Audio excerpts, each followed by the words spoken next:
Between me and the daughter, she gave me the dirty finger and cursed at me. I said, it's okay. I understand your emotional. Sino pong daughter, sir?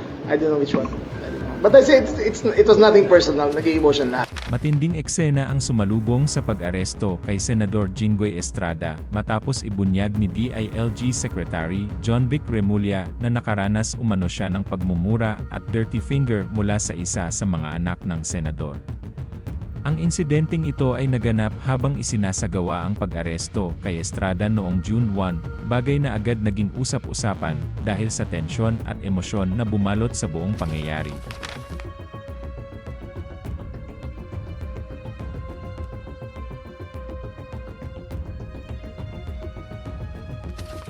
Sa kanyang pagharap sa media, diretsahang ikinuwento ni Remulla ang umano'y nangyari.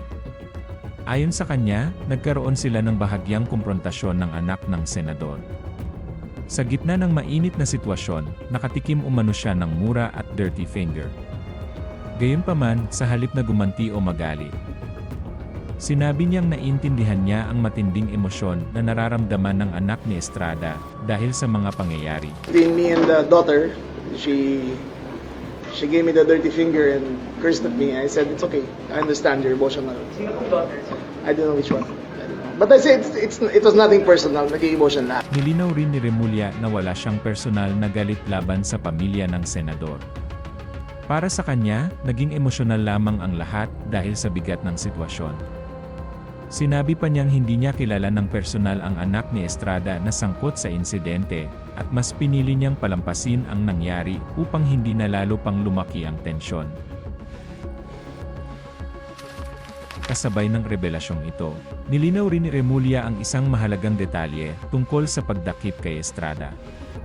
Ayon sa kanya, hindi umano kusang sumuko ang senador gaya ng unang pahayag nito. Iginiit niyang sila mismo ang nagpatupad ng arrest warrant matapos magtungo sa Senado kasama ang mga tauhan ng Criminal Investigation and Detection Group o CIDG.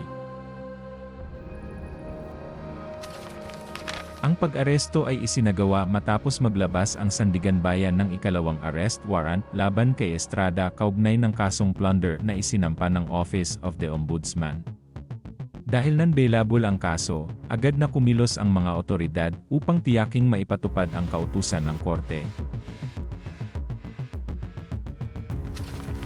Ngunit bago tuluyang sumama sa CIDG, nagsagawa muna ng press conference si Estrada.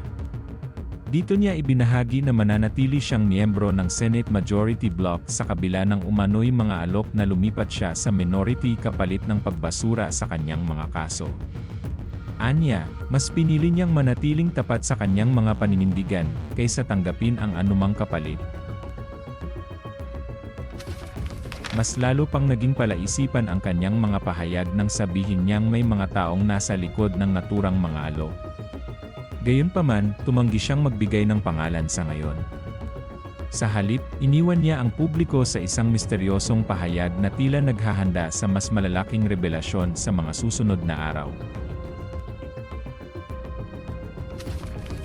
Sa kasalukuyan, nasa proseso na ng pagdinig ang kanyang kaso, habang siya ay inilipat muna sa Camp Crame bago dalhin sa New Quezon City Jail sa Payatas.